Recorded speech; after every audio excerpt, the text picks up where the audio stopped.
Баршаңызға сәлем достар, менің каналыма қош келдіңіздер. Бүгін сіздермен тауық етінен жасалатын котлет рецептімен бөлісемін.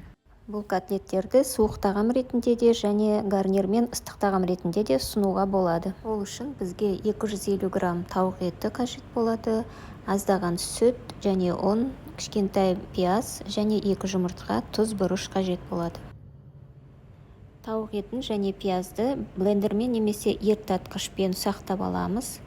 Сүтті, ұнды, 2 жұмыртқаны және тұз бұрышымызды қосып, барлығын араластырамыз.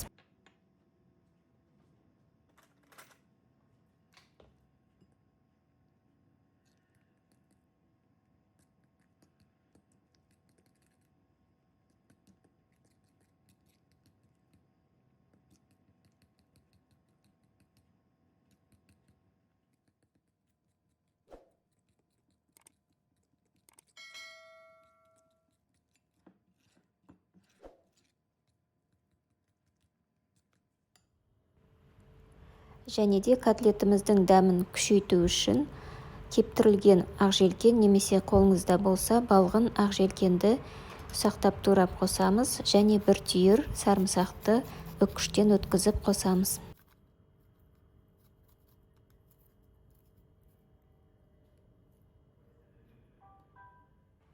Табаға аздаған майды құямыз, қыздырамыз және ас қасықпен котлетімізді саламыз. Кәдімгі қимақ пісіргендей 2 жағын қызартып пісіріп аламыз.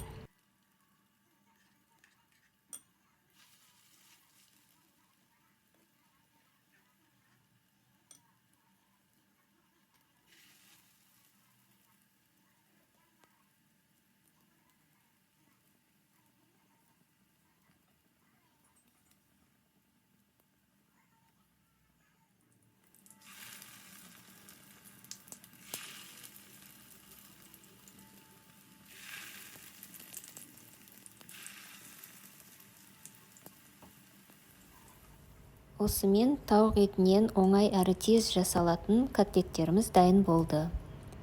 Жасап көріңіздер, видеоны аса лайк басып, комментарий жазыңыздар. Менің каналыма тіркелуді ұмытпаңыздар. Келесі видеода кездескенше.